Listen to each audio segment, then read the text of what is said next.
천신경 보겠습니다. 비구들이요, 간밤에 많은 천신들이 밤이 아주 깊었을 때 아주 멋진 모습을 하고 온 제따숲을 환하게 밝히면서 내게 다가왔다. 천신들이 이렇게 다가오는 거는 아주 흔했어요. 지금도 사실 뭐 아주 흔하지는 않을 건데, 지금은 그만한 복력 있는 분이 많지 않으니까 인간으로 오면 냄새나고 잘 안 올라거든요. 그리고 천신들이 빛이 나기 때문에 그 자기 위력에 따라 달라요. 천신도 높은 천신은 빛이 많이 나고 당연한 거겠죠. 그러니까 이제 빛이 좀 난다고 뭐 이렇게 혹 이렇게 할 거 이제 없다 이 말이에요. 어디 가면 뭐 기도 막 하고 나면 빛이 좀 났다 이러면은 부처님 갑시다해서 엄청 그 호들갑을 떠는 경우도 있잖아요. 이제 여러분들은 이 법을 배우기 때문에 뭐 좀 자연현상으로 나타날 수도 있고, 혹은 실제 나타났다 하더라도 뭐 천신이 조금 옹호하려고 한번 나타났구나, 그렇게 하면 되잖아요. 그럼 뭐 천신이 특별한가? 안 특별해요. 여러분들이 여기서 오개를 받고 열심히 베풀면서 법을 듣고 실천하면 여러분들이 그런 존재들이 돼요. 근데 어려운 게 아니라 쉽게 돼요. 바르게 하면. 그러니까 여러분들이 이제는 뭐 천신이든 어떤 존재든 간에 나보다 공덕이 많고 뛰어난 존재지만 여러분들로 충분히 될 수 있는 그런 존재들이고 친근한 존재들이라 이렇게 생각하시면 돼요.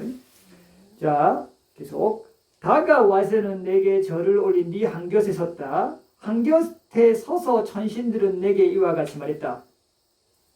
이 천신들은 부처님한테도 인사를 안 했나 봐요. 인사한 거 정리했겠죠. 자,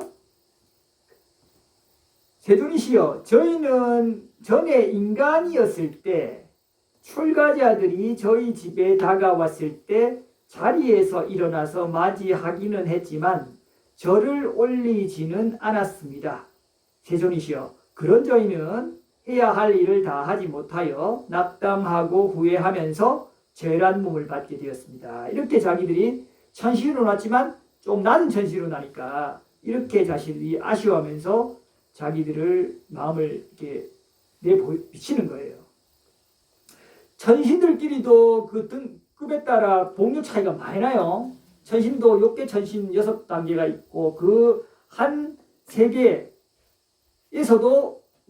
천신 중에도 왕이 있고 신하가 있잖아요. 또 높은 직분이 있고 다 우리 인간계처럼 차이가 많이 나요. 다만 인간처럼 이렇게 극명하게 심하게 나지는 않고, 일단 천신으로 올라가면 가장 낮은 존재를 쳐도 인간보다 훨씬 행복하기 때문에 노숙자는 없겠죠. 그러니까 뭐 기본적으로 행복하지만 거기도 마찬가지로 불평등해 보이는 그런 모습들이 많다. 여러분들 이런 걸 봤을 때 업과 가보의 법칙상 우리가 아무리 평등 부딪혀도 그거는 사실 가능하다 불가능하다? 불가능한 거를 막 해보려 하니까 안 되는 거예요, 당초. 물론 조금 노력하는 거는 좋은 모습이에요. 그래도 불평등한 거를 좀 평등하게 하려고 하는데 평등하게 하려다 보니까 또 문제 생기죠, 그럼. 이렇게 된다니까요. 그게 애당초 안 되는 거예요.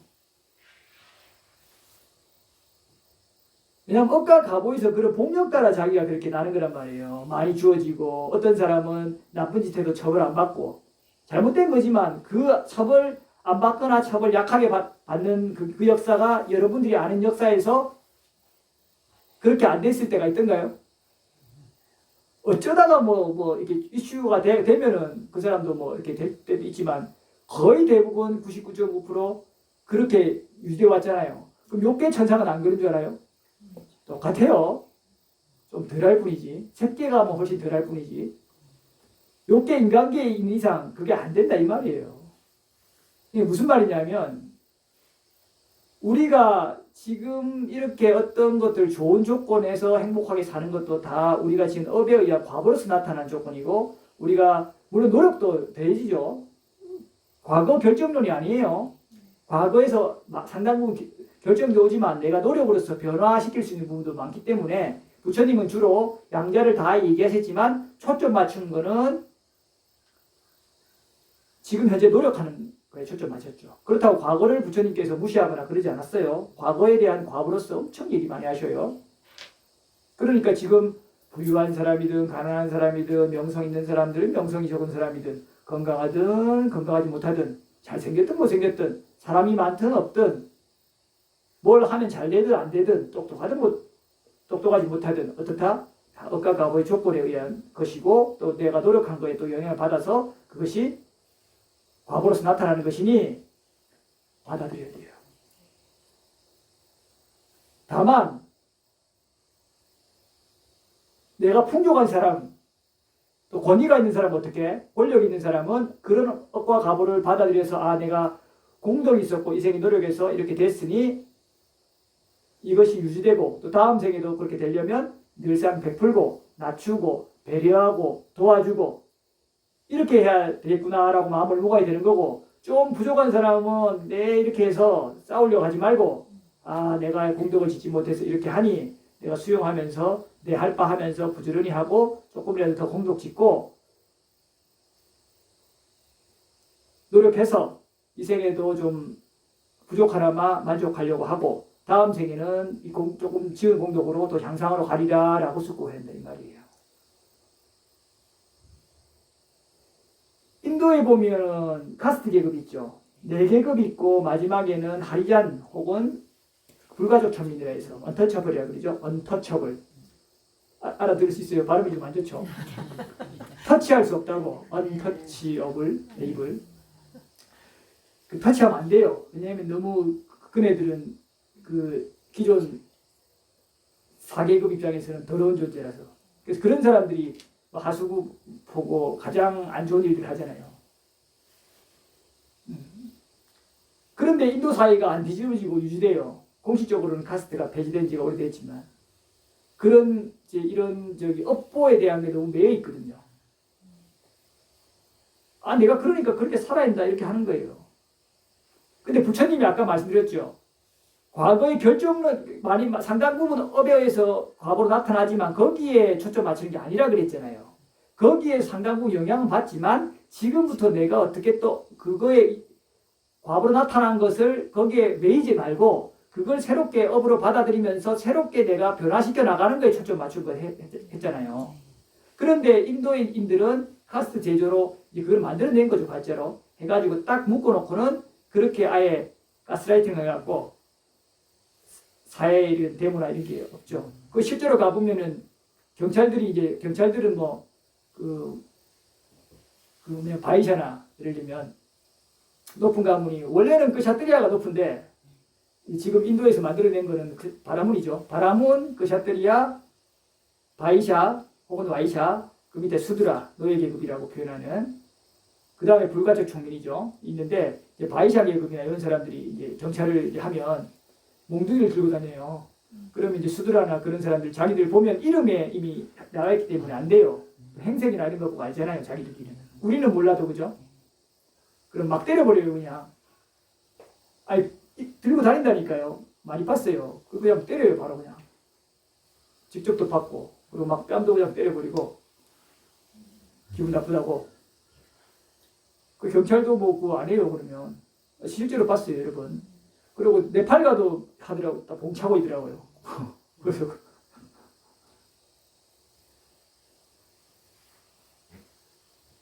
자 이렇게 그것이 극단적으로 그렇게 숙명론적으로 가면 문제죠. 이렇게. 그러나 부처님이 말한 거는 숙명론이 아니라 그런 업에 의해서 과거로 나타나는 것도 분명히 있지만 그걸 통해서 내가 새롭게 바르게 업을 짓도록 하기 위해서 그런 것들을 말씀하신 거예요. 그래서 포인트가 전혀 다른 거예요. 자, 그래서 여러분들이 업과 가보를 얘기하면 항상 힌두교식으로 또 혹시 오해할까봐 그렇게 몰입할까봐 이렇게 말씀을 드린 겁니다. 자, 보겠습니다.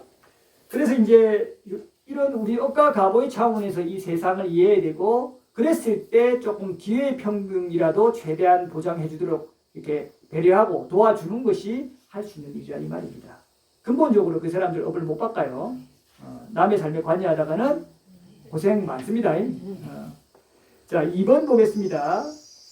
자, 비구들이요. 다른 많은 전신들이 또 왔어요. 그래서 뭐라고 했냐면 인간이었을 때 출가자들이 저희 집에 다가왔을 때 자리에서 일어나서 맞이하고 절을 올리긴 했지만 자리를 내드리지는 않았대요.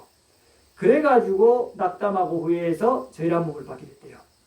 앞에 거는 자리에서 일어나고 맞이했지만 절은 안 올렸고 이제 절까지는 올렸어요. 여러분들이 절까지는 올렸어요. 근데 앉으라고 막 이렇게 자리 내드리고 잘 맞아 예우 안 했다 이 말이에요. 그러니까 공덕 조금 더 됐겠죠. 1번보다. 근데 이것도 공덕이 많이 안 된 거예요. 그럼 3번 볼게요. 이번에 또 다가와가지고 절 맞이하고 절 올리고 자리까지 이번에 내드렸네요. 근데 능력껏 힘껏 나누어 가지진 않았대요. 이게 무슨 말이냐면 그 자리에 예전 비구가 찾아오면 그 장소에 참석한 사람들이 있을 거 아니에요. 뭐 가족끼리 했든 친지하고 같이 했든 그러면 자기가 그 형편껏 이게 보시를 할 수 있잖아요. 원하는 만큼.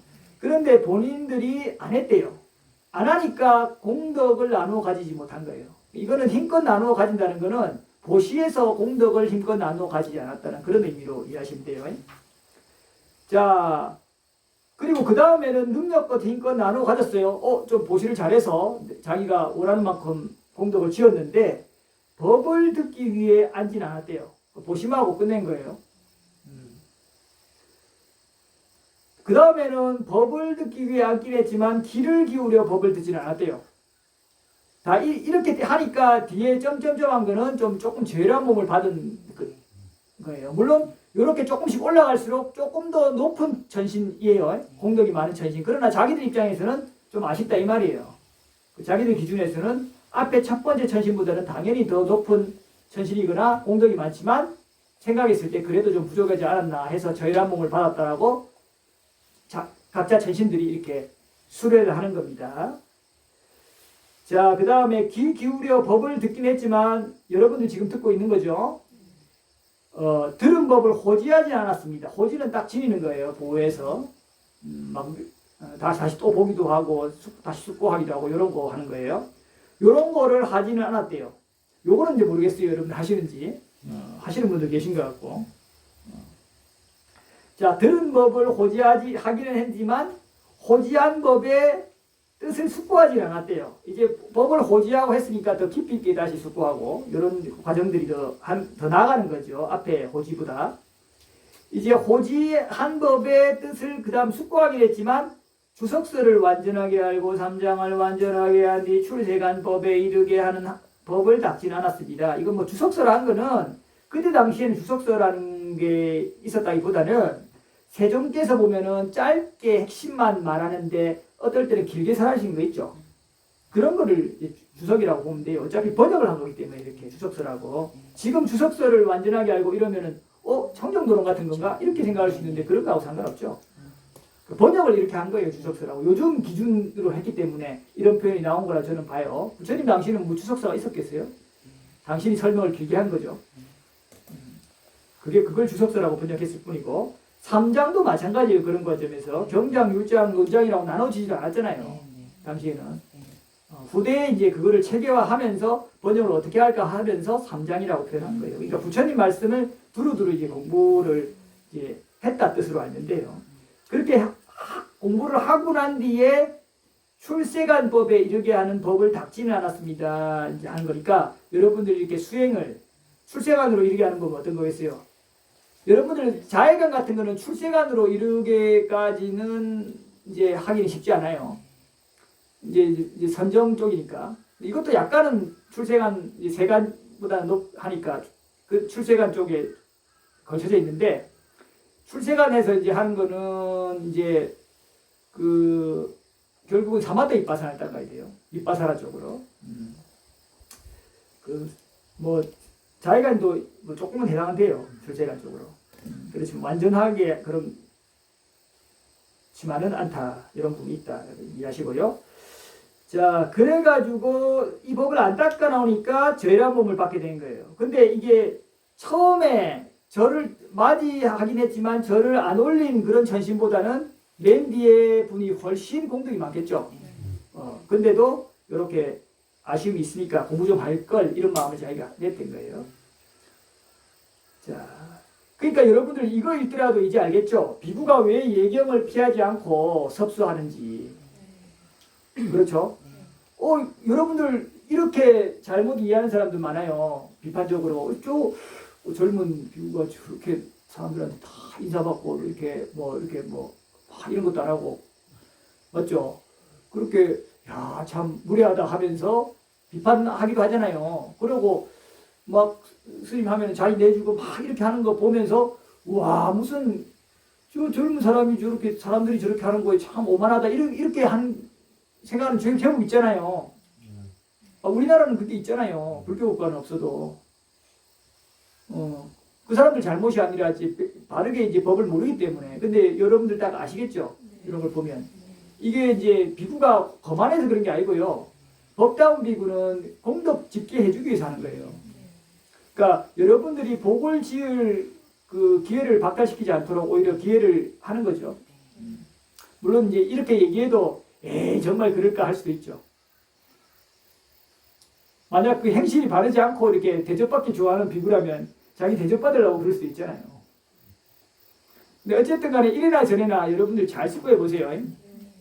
재미난 건데 여러분들이 만약 어떤 비구한테 조금 아주 저열한 비구야 여러분들이 피하면 되지만 좀 더 열심히 하고 여러분들보다 훨씬 누가보다 뛰어난데 여러분들이 이런저런 조건 때문에 그 비구한테 엄청 실망을 해요. 여러분들이 어떤 원하는 뭔가가 있잖아요. 근데 그거 충족이 안 된다고 막 실망할 수 있죠. 그래서 피해요. 막 화도 내고 어쩔 때는 막 욕도 하고 그죠? 그럼 결국 누구 손해예요? 엄청나게 손해예요.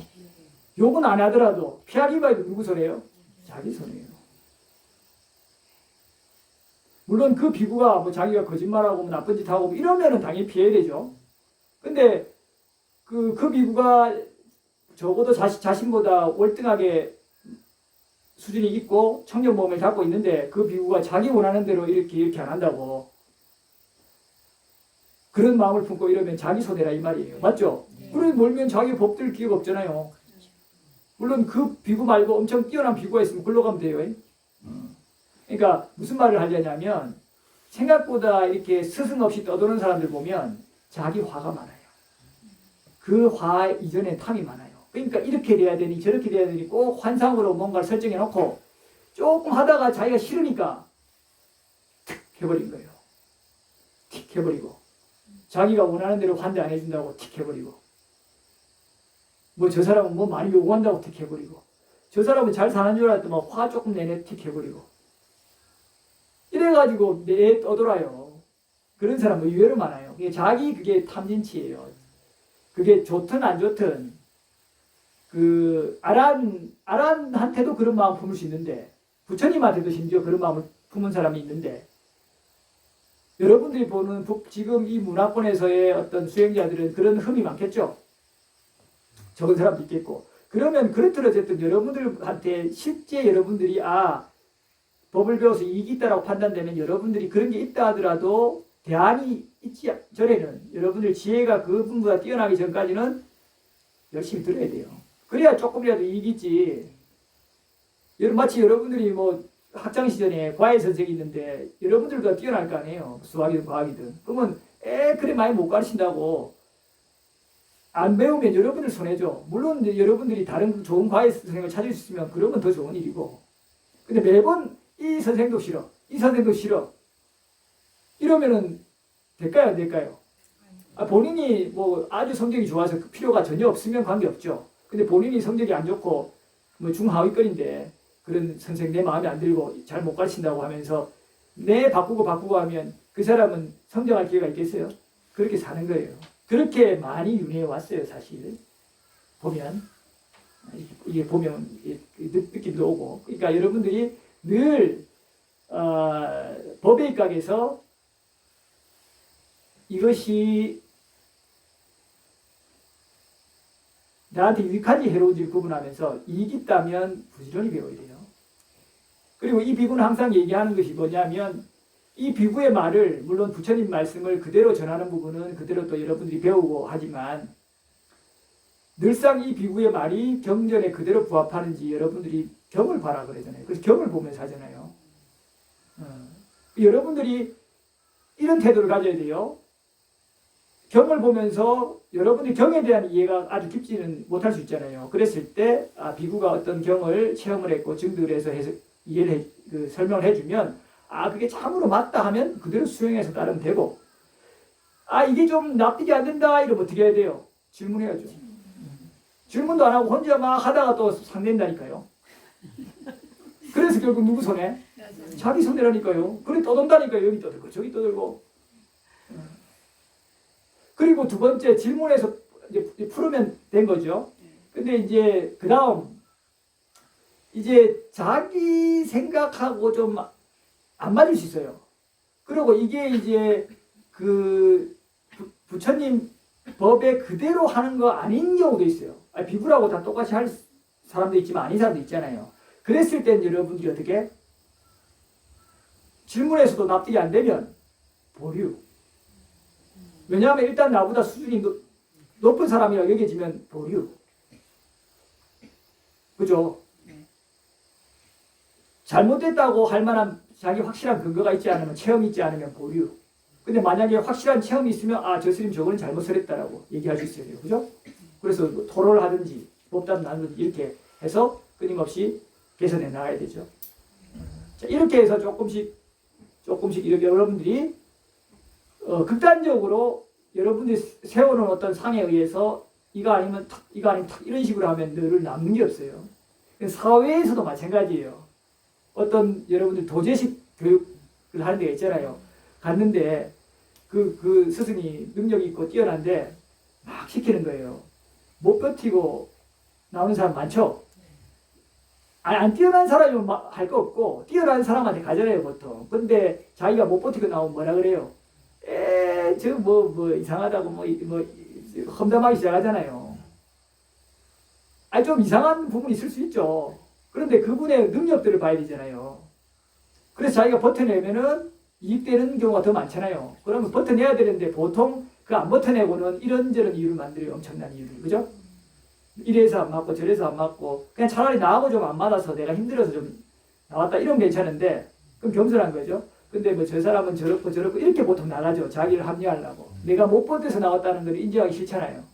이렇게 가면은 그 사람 그런 태도를 가진 사람은 탐화 어리석음이 강한 거거든요. 다른 데 가도 비슷할까요? 거 가서는 완전히 다를까요? 그렇다니까요.